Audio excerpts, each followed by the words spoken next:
Halo, Assalamualaikum warahmatullahi wabarakatuh. Di awal tahun 2023 ini, saya update lagi PC gaming super murah dengan perangkat baru tentunya.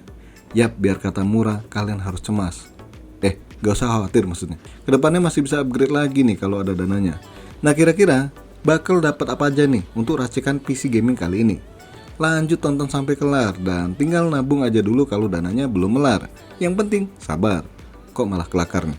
Yang baru nongol nggak ada salahnya pencet dulu tombol subscribe-nya. Cuma sekali doang. Kalian dapat pahala, saya dapat bahagia.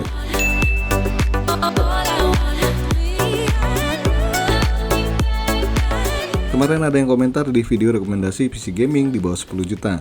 Katanya VGA yang di video kok kecil banget, padahal video itu hanya pemanis doang. Karena bahasannya bukan video rakitan ya, melainkan racikan. Bukan pula racikan bumbu dapur, tapi racikan buat peralatan tempur. Yap, komputer itu ibarat mesin pencari uang sekaligus penghibur, bener nggak? Nah, bicara soal harga nggak bisa dipukul rata ya, pastinya ada perbedaan. Oke, lanjut aja kita bahas satu persatu perangkatnya.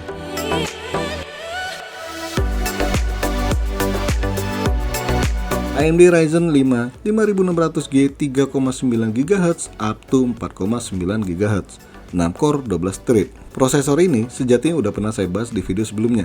Bahkan pernah saya buat video rakitan 2 bulan yang lalu kalau nggak salah ya. Sekarang harganya udah turun lagi nih di kisaran 2,1 juta rupiah. Widih, harganya mirip-mirip sama Intel Core i3 12100 yang non-app. Tapi sayangnya, kemampuan onboard GPU i3 12100 masih kalah kalau dibanding AMD Ryzen 5 5600G ini. So pas banget nih yang lagi ngejar prosesor bonus VGA di dalamnya dengan harga yang tergolong terjangkau. Nah, bagi kalian yang mau lihat kemampuan gamingnya, nanti saya taruh link di deskripsi.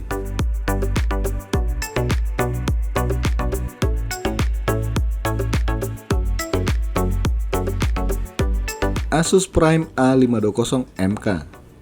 Motherboard dengan chipset ini tanpa harus update BIOS sudah support Ryzen 5 5600G yang memang bukan kelas termurah, tapi masih dibilang cukup murah dibandingkan motherboard dengan chipset B series. Yang namanya ngejar harga terpaksa chipset yang dipakai A series ya. Kalau ada dana lebih, silakan kalian lirik langsung chipset B550 series dengan fitur yang lebih baik tentunya. Biar kata murah, motherboard ini bisa dipasang prosesor hingga Ryzen 9. RAM maksimal hingga 64GB dengan kecepatan 3200 mHz tanpa perlu overclocking. Dan juga tentunya udah ada judi slot. Slot SSD M2 NVMe versi 3.0. Untuk harga motherboard ini sendiri di kisaran 1 juta rupiah ya.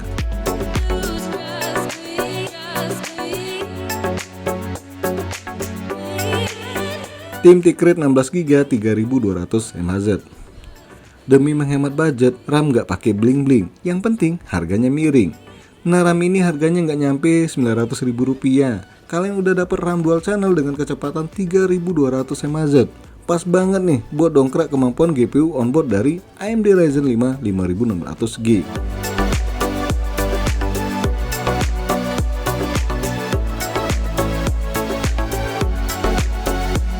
Tim MP33 M2 PCIe SSD 512GB. Lagi-lagi merek satu ini. Ya, sementara ini merek tim cukup menggiurkan ya, karena harga yang diberikan cukup murah di kelasnya. Yap, nggak nyampe 600 ribu kalian udah dapat SSD dengan garansi 5 tahun dengan kecepatan baca 1700 MB per detik dan tulisnya 1400 MB per second. Dan TBW-nya hingga 350 TBW. Ada SSD yang garansi seumur hidup, bos. Ada, pas hidup garansi, pas mati garansi mati. Ya nggak ada lah, karena memang ada limitasi hidup SSD dari hitungan TBW. Cuma nggak tahu ya teknologi kedepannya, kira-kira bakal dihitung pakai TBW nggak hidup SSD ini? Atau diciptakan unlimited TBW? Kali aja ya.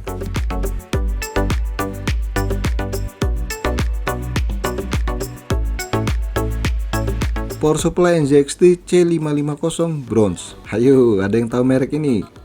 Merek casing, bos. Ya bener, tapi selain casing, NZXT juga menjual power supply. Nah, tipe ini masuk jajaran power supply kelas tier C ya. Tergolong masih cukup baik untuk angkat spek yang gak terlalu dewa banget.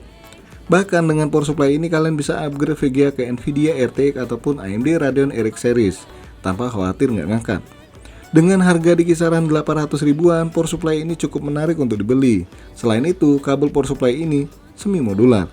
Apa nggak asik coba merakit PC pakai power supply semi modular kayak gini? Nggak bikin mumet lihat kabel berantakan. karena bingung nyusunnya. Dan garansi resmi power supply ini hingga 5 tahun.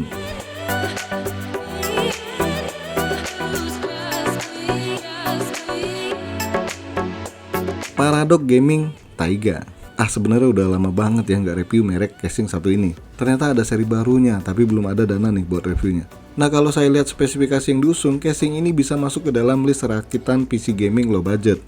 Yap, dimensi dari casing ini cukup baik ya, udah support VGA dengan panjang hingga 320 mm dan tinggi CPU cooler hingga 175 meter. Waduh, ketinggian, maksudnya 170 mm. Tapi sayang sih, bonus fan atau kipas dari casing ini cuma sebiji doang. Kok malah biji? Maksudnya cuma satu, tapi udah support RGB. Dengan harga di bawah Rp500.000, rasanya casing ini cukup layak masuk list PC rakitan low budget. Terlebih lagi, bagian depan udah mesh nih. Andai ada warna putih, saya pilih nih casing.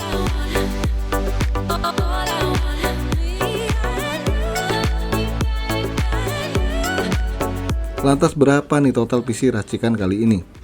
Gak nyampe 6 juta, kurang lebih 5,8 juta rupiah. Wow, setara Nvidia RTX 3060 baru. Kalian udah dapet PC gaming irit listrik yang sedotannya gak nyampe 100 watt.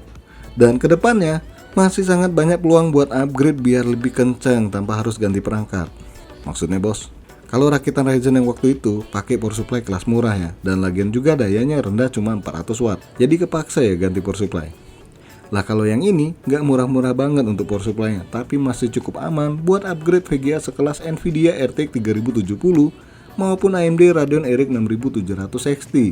Nah lo, apa nggak bikin ngiler buat rakit PC ini?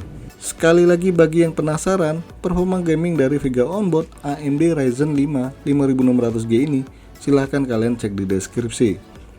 Oke guys, sampai di sini aja dulu bahasan racikan PC gaming 5 jutaan di tahun 2023. Jangan lupa untuk subscribe, like, dan share.